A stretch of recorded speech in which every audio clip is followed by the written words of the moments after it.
কিছু টাকা 2 বছরে চক্রবৃদ্ধির হার সুদে 1.96 গুণ হলে সুদের হার কত?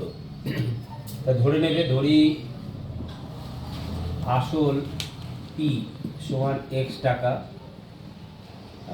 সমূল চক্রবৃদ্ধি এ সমান 1.96 ইন্টু এক্স। ধরি চক্রবৃদ্ধি সুদের হার সমান আর সমান R%, ঠিক আছে?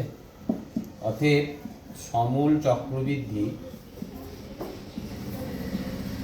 এ সমান পি ইন্টু 1 প্লাস R/100, যদি আর সময় দিচ্ছে না, সময় এন সমান কত বছর? 2 বছর, তো 2 লিখলাম, এন লিখলাম এন। তাহলে পরের লাইনে এ মানে কত?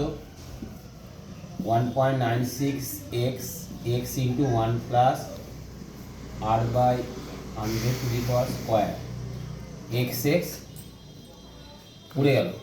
তাহলে এটা কত হলো?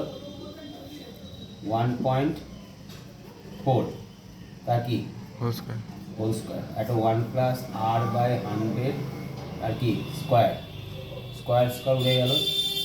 তাহলে 1 প্লাস R/100 সমান 1.4। তাহলে R/100 ওয়ানটা দিকে নিয়ে গেলাম, তা কত হবে? তাহলে 1.4 মাইনাস কত?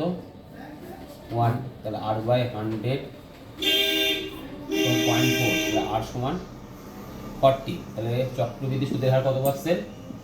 40%। ঠিক আছে?